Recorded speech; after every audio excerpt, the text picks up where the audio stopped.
3, del versículo 3 al versículo 11 de Primera Timoteo. Vamos a leer Primera Timoteo capítulo 1, versículos 3 al 11.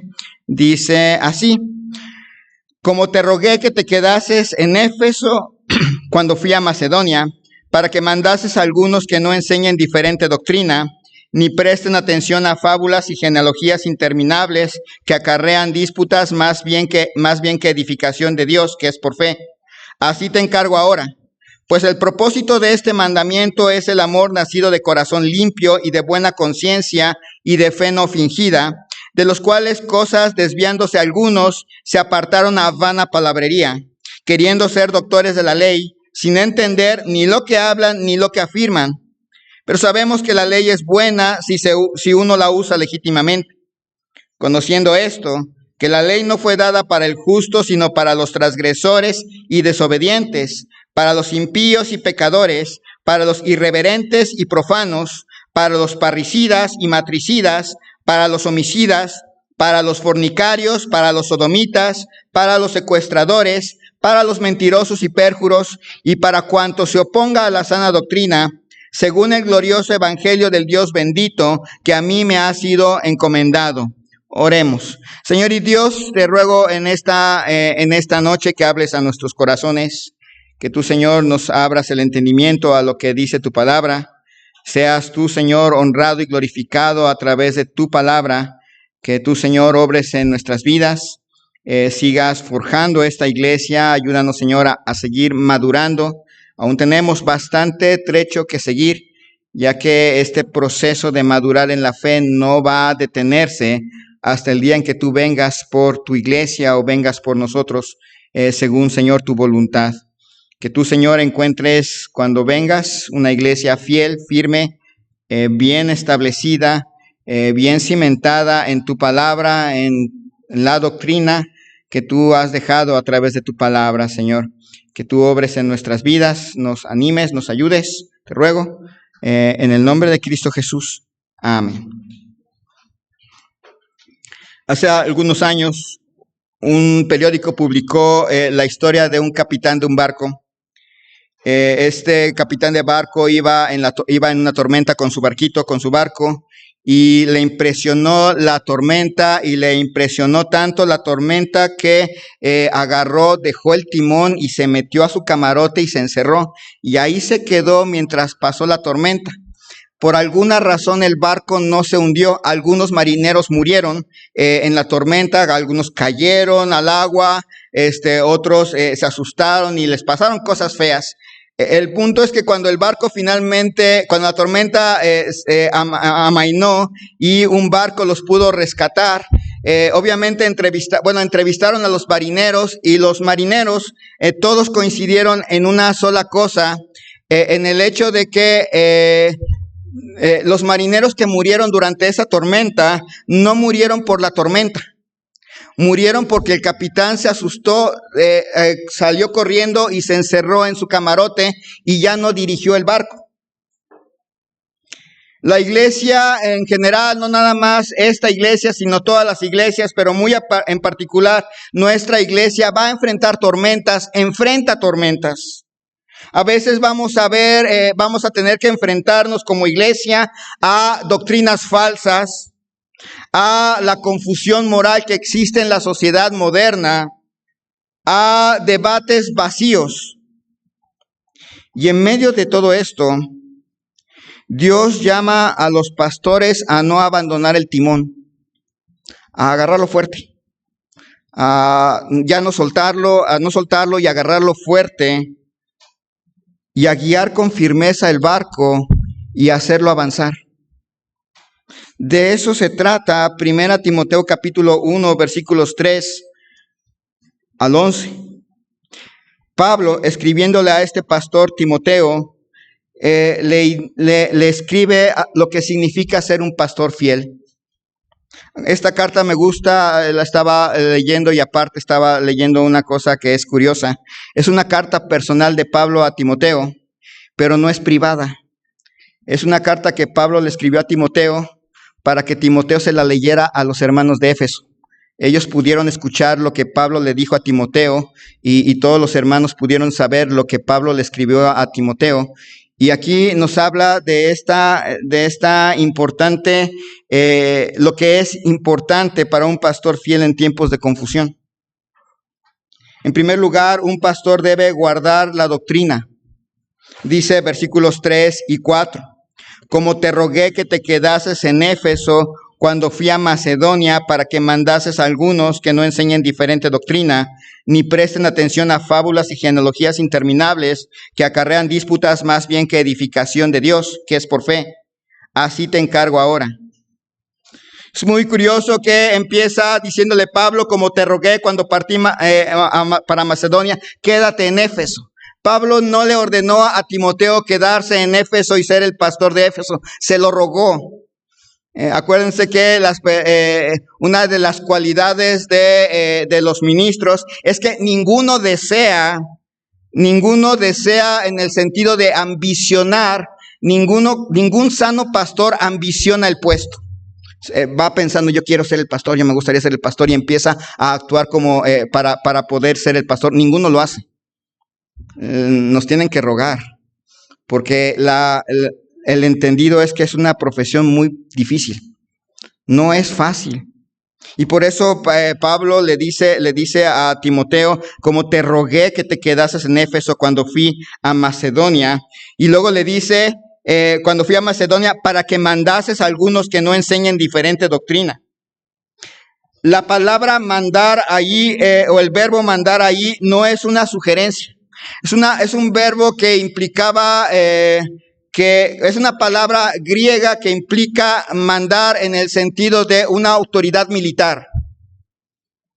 Me acuerdo cuando estaba haciendo el servicio militar, estábamos formaditos haciendo fila, cantamos el himno nacional y todo, y de repente se acercó un soldado a un joven y que le dice, tienes un chicle en la boca, ¿verdad? Y el joven dijo, sí, y le dijo, trágatelo.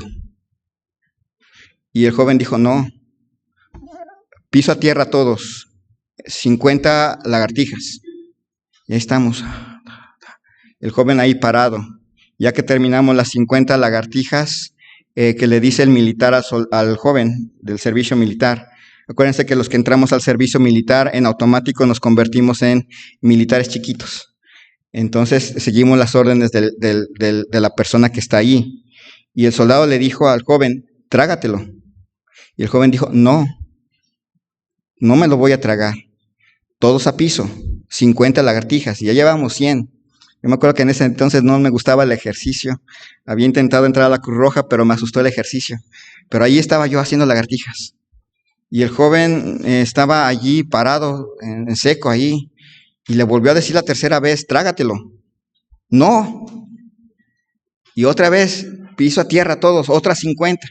Bueno, ya para no hacerlo largo, hasta la cuarta se lo tragó. Y ya que lo tragó, ¿cuántos hicieron? No, 200, vas tú. 200 lagartijas porque les hiciste sufrir a tus compañeros. Porque era una orden, es un soldado, es un militar, y nosotros, a pesar de que aparentemente somos civiles, cuando entramos al servicio militar, en automático nos convertimos en soldados encuadrados del servicio militar nacional. Somos parte del ejército y así vamos a ser hasta el final de nuestros días. Somos parte del ejército. Cuando si hay una guerra, nos tienen derecho a llamarnos porque somos del servicio militar encuadrados. Y bueno, esta es la idea. Como te rogué que te quedases en Éfeso, Pablo le rogó a Timoteo, cuando fui a Macedonia, no le dice para que ruegues a algunos que no enseñen diferente doctrina. No le dice eso. No le dice para que les sugieras a los hermanos, a algunos que no enseñen diferente doctrina. Les dice para que mandes que no enseñen diferente doctrina.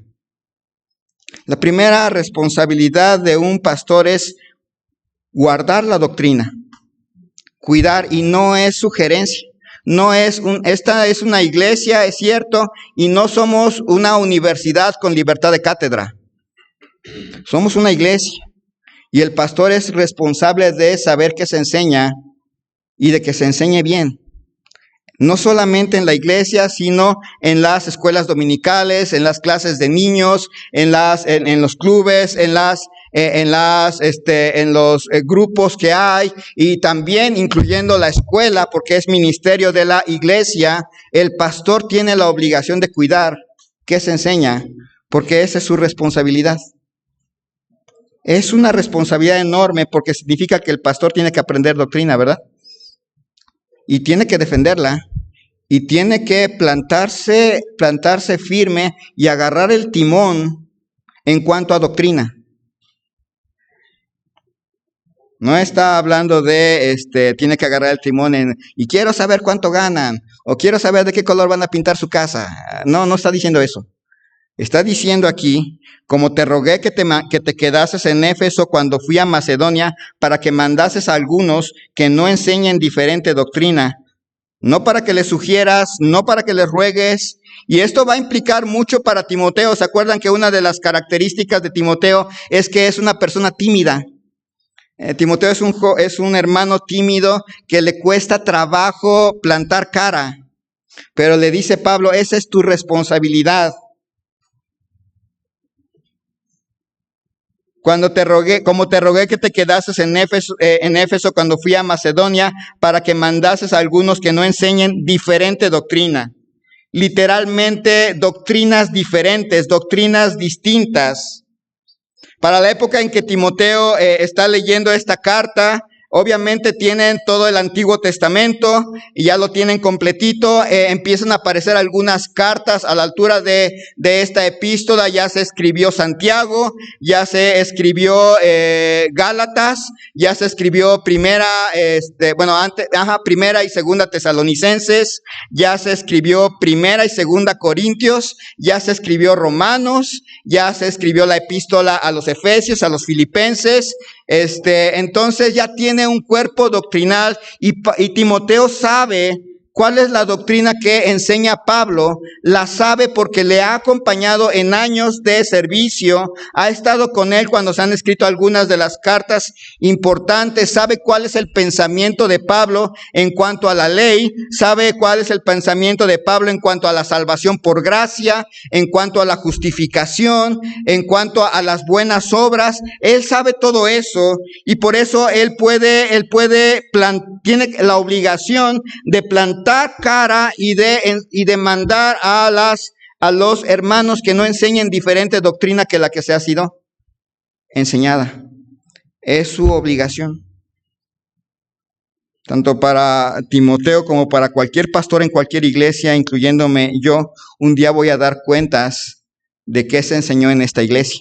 No nada más voy a dar cuentas de qué enseñé yo, sino qué se enseñó en cada uno de los ministerios de la iglesia. ¿Qué enseñaron? Voy a dar cuentas de eso. Y eso es importante e impresionante, ¿verdad? Eso hasta asusta, porque no nada más voy a dar cuentas de qué fue lo que yo hice, sino qué fue lo que hicieron ustedes. Entonces, mi obligación es cuidar qué se enseña. Doctrinas diferentes. Dice, como te rogué que te quedases en Éfeso cuando fui a Macedonia, para que mandases a algunos que no enseñen diferente doctrina, ni presten atención a fábulas y genealogías interminables que acarrean disputas, más bien que edificación de Dios que es por fe. Así te encargo ahora. En la época en que Timoteo leyó esta carta, posiblemente cuando hablan de fábulas y genealogías interminables, son mitos judíos, especulaciones gnósticas que distraían del evangelio y que como resultado había controversias, había pleitos en la iglesia en lugar de edificación. Porque la verdadera enseñanza de la Biblia busca la fe y la vida en Cristo Jesús, no en debates. La primera responsabilidad del pastor es velar la enseñanza sana. No se trata de impresionar con discursos ni de inventar novedades, sino de permanecer en lo que edifica. La meta principal es enseñar Biblia, es mostrar Biblia y tratar de que todos aprendamos Biblia. Un guardia de seguridad, piensa en un guardia de seguridad. Un guardia de seguridad no inventa nuevas reglas. Su deber es cuidar lo que se le confió. Un pastor no inventa un nuevo evangelio, un pastor protege el evangelio que le ha sido encomendado. Y protege a la iglesia con ese evangelio que le ha sido encomendado y cuida que ese evangelio sea enseñado en todos los rincones de la iglesia. No nada más desde el púlpito. En cada área, en cada lugar, cuida de que se esté dando sana doctrina.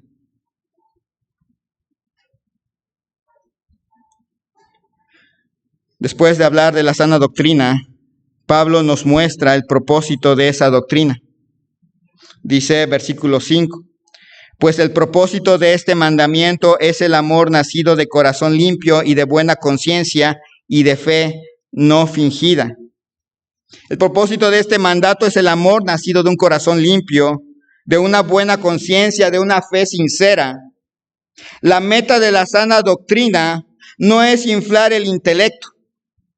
Cuando hablamos de sana doctrina, cuando hablamos de enseñar sana doctrina, la meta no es que sepan más de quién escribió Timoteo, no es que sepan qué palabra se usa para la palabra mandar, se las informo, se las muestro, pero la meta no es que sepa más, es que me ame más al Señor. Esa es la meta. La meta no es saber más. Les he dicho a los que toman la clase de teología sistemática. Si la teología sistemática lo único que les produce es saber más, pero no les produce algo en la vida práctica, entonces no están entendiendo la clase. Porque la meta de la teología sistemática no es que sepan más acerca de esta o aquella doctrina, sino que puedan vivir de una manera más santa, amando al Señor. ¿De qué sirve que conozcan que Dios es omnisciente si son capaces de cometer pecados secretos pensando que Dios no los ve? No les va a servir de nada. ¿De qué sirve creer que Dios es todopoderoso si piensan que hay que buscar palancas para poder hacer algunas cosas? No les va a servir de nada la teología sistemática.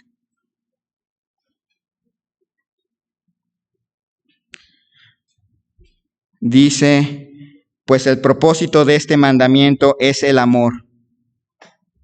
Y la idea no es que el propósito de este mandamiento es enseñarles doctrina para que ustedes puedan repartir bombones y dar corazoncitos y echar por adelante ositos de peluche. La meta es un amor de decisión.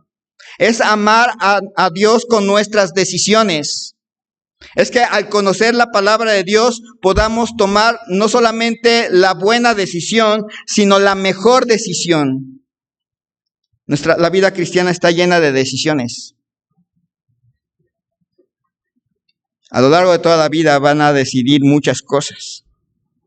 Y la meta es que puedan conocer la palabra de Dios para que puedan aprobar lo mejor. No puedan aprobar lo bueno, hay muchas cosas que son buenas, sino que puedan ir hacia lo mejor. Este amor brota de 3 fuentes. Dice el mandamiento es el amor nacido de corazón limpio. Una integridad interna. Ustedes han visto el pan integral, ¿verdad? Conocen el pan integral. No a todos nos gusta el pan integral, pero conocemos el pan integral. Y la idea del pan integral es que integra muchas cosas. Su nombre lo dice, integra muchas semillitas y usted tiene un pan muy nutritivo. Y aquí esa es la idea. Un corazón limpio es un corazón íntegro, que integra todo lo que conoce de Dios en su personalidad. No tiene una vida eclesiástica, una vida laboral, una vida amorosa, una vida social, sino simplemente tiene una sola vida, la vida cristiana. Su trabajo está bañado por su fe. Su vida de pareja está bañada por su fe, su vida familiar, su vida laboral, su vida escolar, todo está bañado por la fe.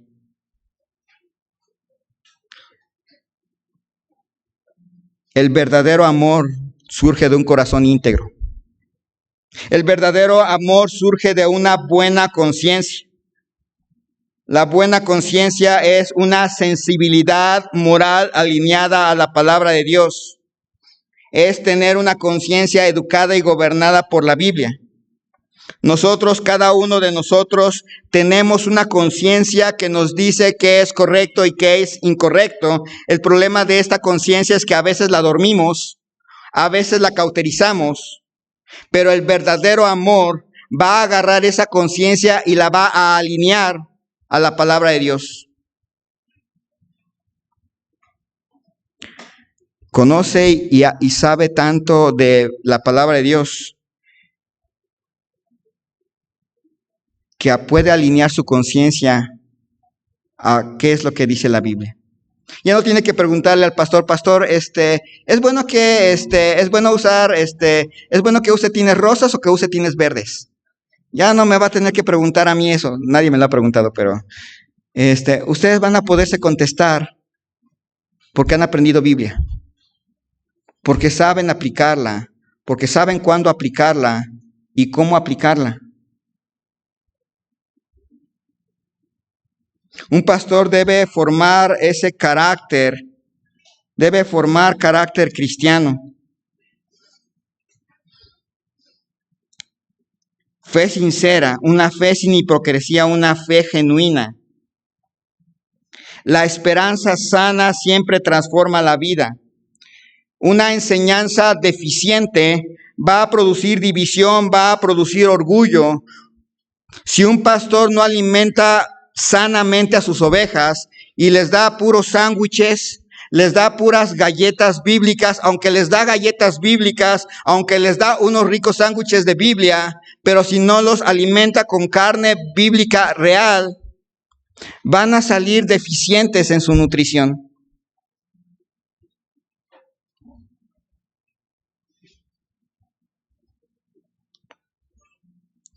La enseñanza sana siempre transforma la vida. Y noten una cosa. Dice, pues el propósito de este mandamiento es el amor nacido de corazón limpio y de buena conciencia y de fe no fingida. Y la idea es que el que va adelante, siempre ¿quién va a ser? ¿Quién tiene que modelar en primer lugar ese corazón limpio, esa buena conciencia y esa fe no fingida? ¿Quién? El pastor. El pastor va adelante en este mandato. Va por delante. Él tiene que procurar tener un corazón íntegro, integrar todo lo que sabe y vivirlo. Él tiene que, y en este caso yo tengo que tener una buena conciencia, una sensibilidad moral alineada a la palabra de Dios, saber qué es lo correcto y qué es lo incorrecto en la palabra de Dios, y una fe no fingida. Va por delante. Cuando el pastor no se alimenta bien, cuando el pastor no se alimenta bien, no va a alimentar bien a sus ovejas. Así que va por delante. Un pastor no solo transmite información. Mi tarea no nada más es transmitir lo que voy aprendiendo de la Biblia. Mi labor implica también poner el ejemplo. Y eso no es fácil, ¿verdad? John Scott decía que un sermón debe tener sangre en las venas. Es decir, debe ser más que palabras. Debe estar encarnado en la vida de la persona que lo predica. Así deben ser los sermones. No solamente Biblia, sino Biblia vivida.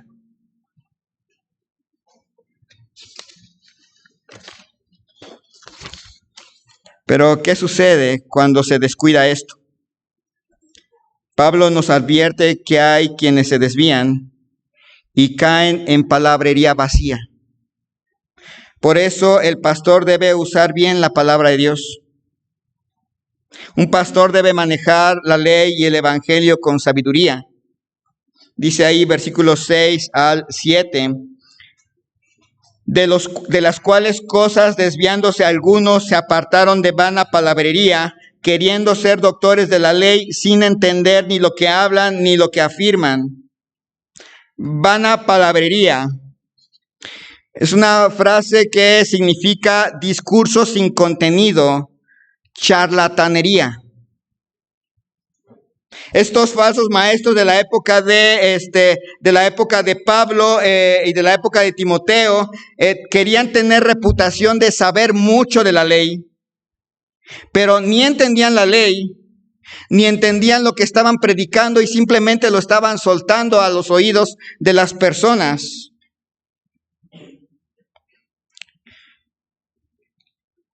La Escritura tiene propósitos claros.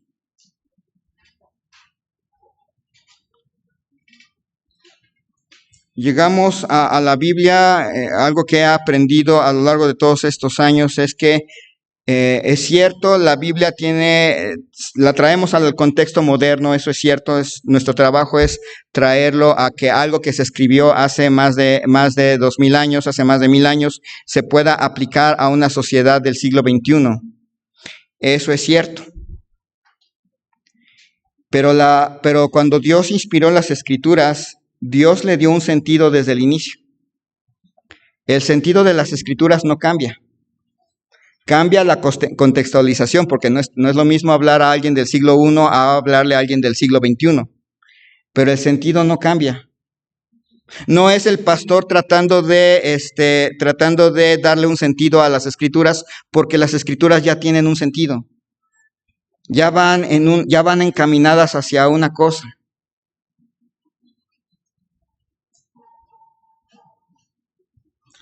Así que va a haber algunos que se hunden en vana palabrería sin comprender el propósito de la Escritura y con tal de impresionar en lugar de edificar y sacar unos grandiosos sermones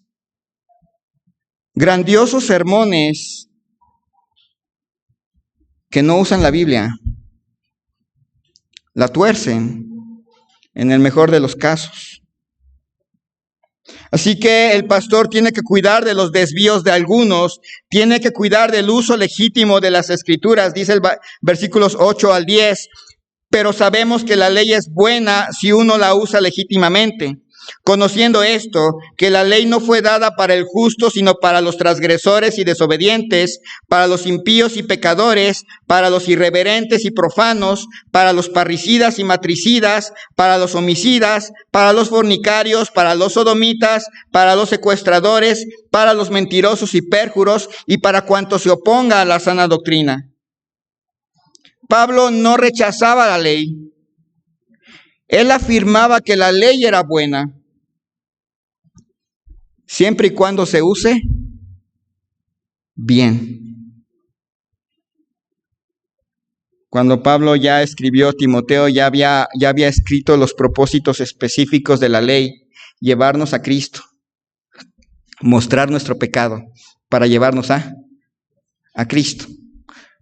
Ese era el propósito. En ningún momento la ley tuvo como finalidad salvar a alguien, y en ningún momento la ley tiene como finalidad que nosotros los cristianos vivamos conforme a los preceptos y mandamientos de las leyes ceremoniales, las leyes civiles y las leyes morales. La ley no está destinada al justo, dice, sino a los pecadores. ¿Por qué? Porque la ley tiene como intención mostrarnos el pecado. Lo hemos visto en escuela dominical. En escuela dominical estuvimos viendo un estudio. Estamos viendo panorama del Antiguo Testamento, y si ha pasado por ahí, ya ha estado en esas clases, sabe que uno de los propósitos de la ley es mostrarnos qué tan santo es Dios. ¿Verdad?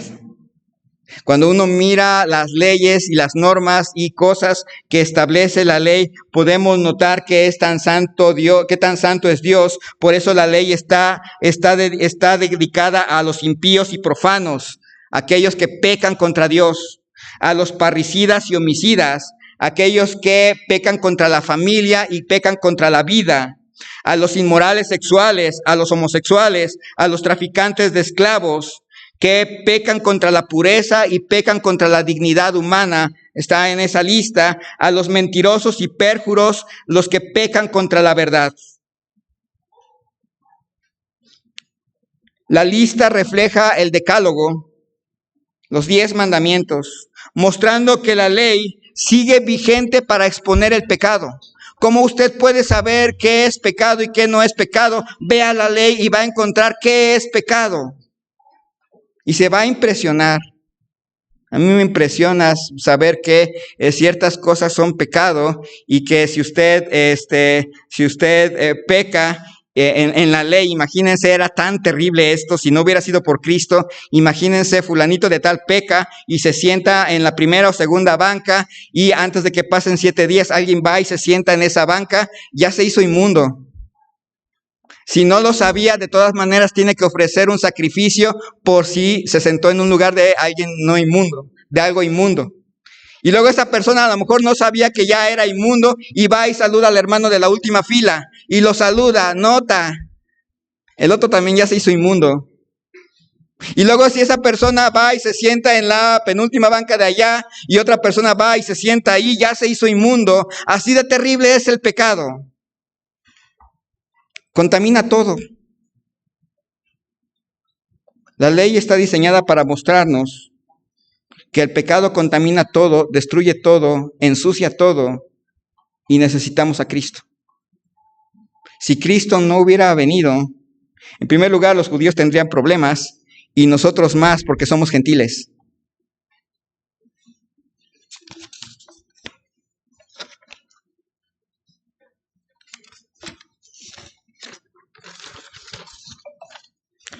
La ley está diseñada para mostrar el pecado. Así que un pastor en primer lugar tiene la obligación de mandar a otros dentro de la iglesia que no enseñen diferente doctrina, tiene la obligación de cuidar la doctrina de la iglesia, tiene la obligación de moldear una vida adecuada, una vida conforme al evangelio, tiene la obligación de usar adecuadamente la palabra de Dios.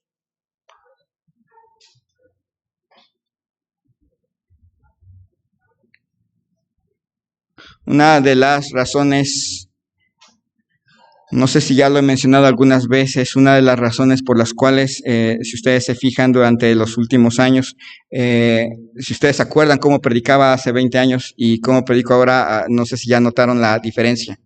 Si han notado la diferencia, no es nada más en razón de que la práctica hace al maestro. Sí, la práctica hace al maestro, pero si ustedes han fijado el contenido y las cosas la forma en que enseño es diferente.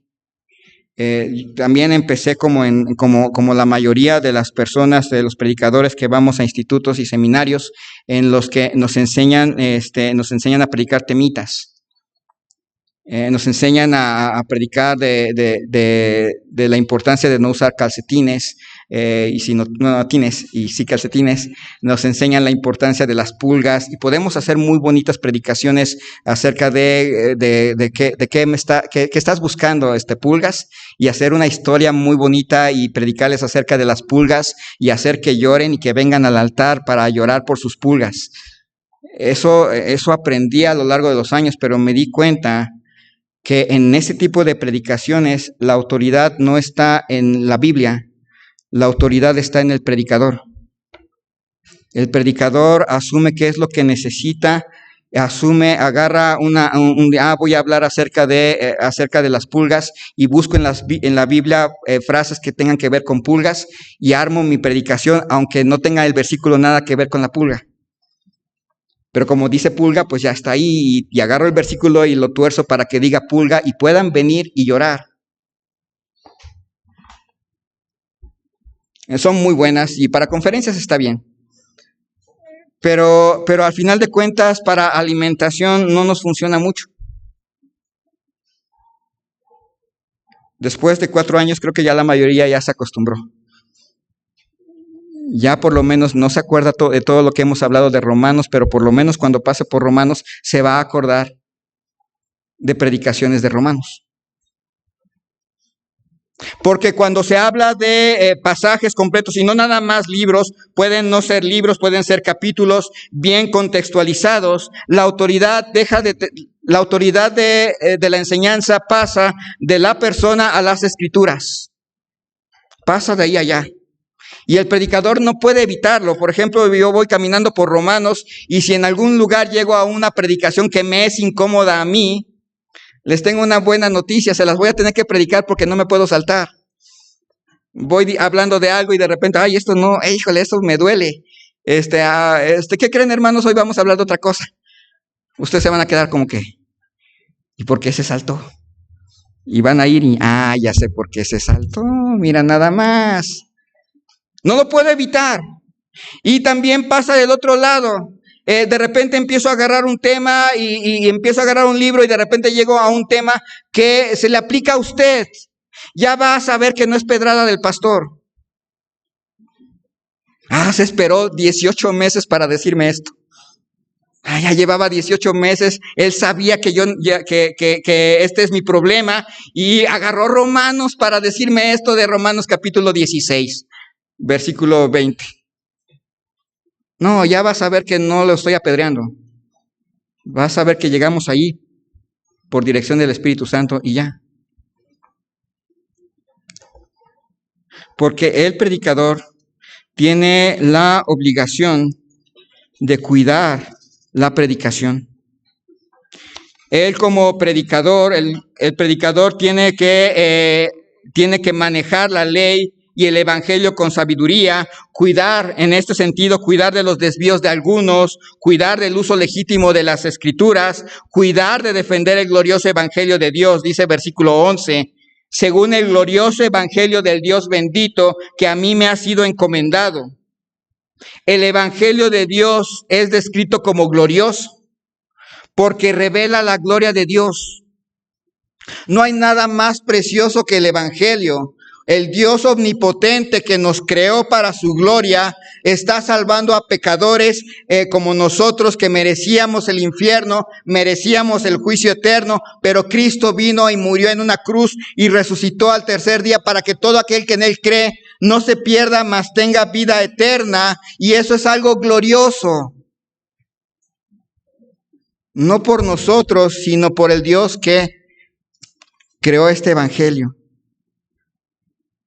Pablo enfatiza la gracia de su llamamiento. Dice, según el glorioso evangelio del Dios bendito que a mí me ha sido encomendado. No que Pablo lo agarrara, sino que Dios lo encomendó. La sana doctrina no es invento humano. Es la manifestación del plan divino de Dios. El pastor debe predicar la ley para confrontar el pecado y debe predicar el evangelio para darle esperanza al pecador.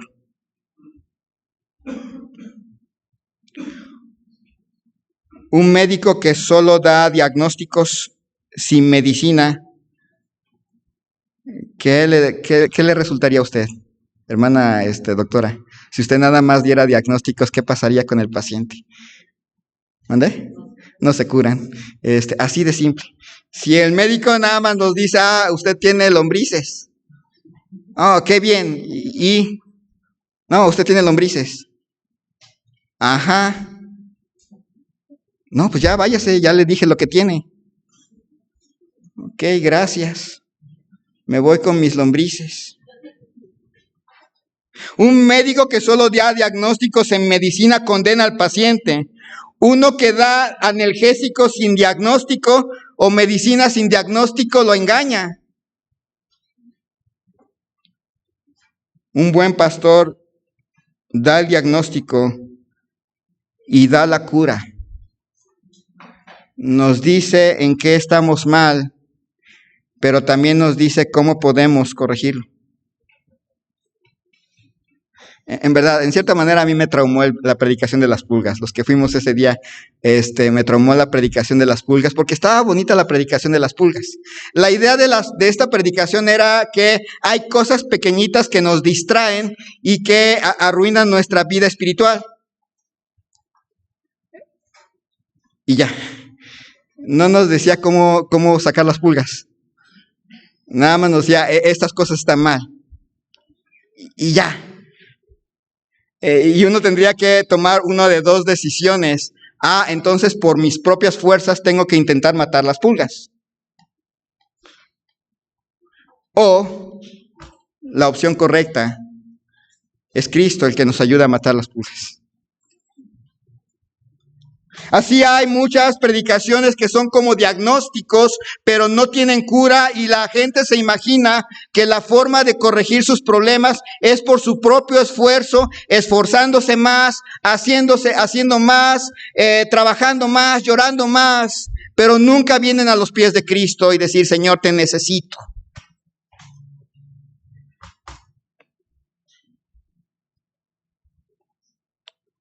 Por eso, el pastor tiene en primer lugar que guardar doctrina. En segundo lugar, tiene que forjar el carácter cristiano.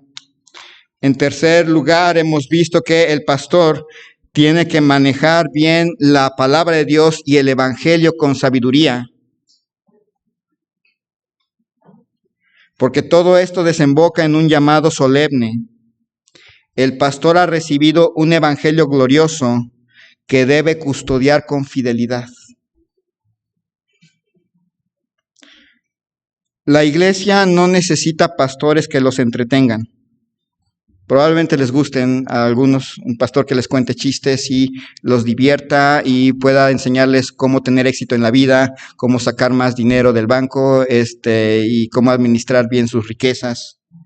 Pero no necesita de eso. Necesita de pastores que sean guardianes de la sana doctrina. No necesita jefes autoritarios, sino ejemplos de carácter. Eso se necesita.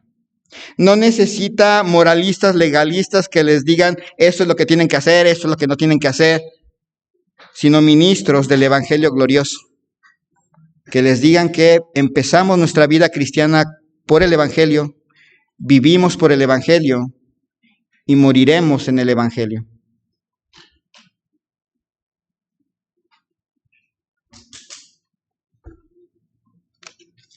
Un día, en algún momento, voy a dar cuentas ante el Dios bendito de lo que hice con ustedes. Eso es muy importante y lo tengo siempre presente. El capitán del barco que abandona el timón pone en riesgo a toda la tripulación. Pero el que permanece firme y agarra el timón con la palabra en la mano y el amor en el corazón, lleva a la iglesia segura hacia el siguiente puerto. Un pastor fiel no busca protagonismo, solamente hace su trabajo, guarda la doctrina, forma el carácter y predica el evangelio. Eso es lo que ustedes deben de esperar de mí. Eso es lo que yo tengo que hacer. Si algún día tuviésemos que escoger a otro pastor, esa es la clase de pastores que ustedes tienen que buscar. Uno que guarde doctrina, forme carácter y predique el evangelio. Vamos a orar.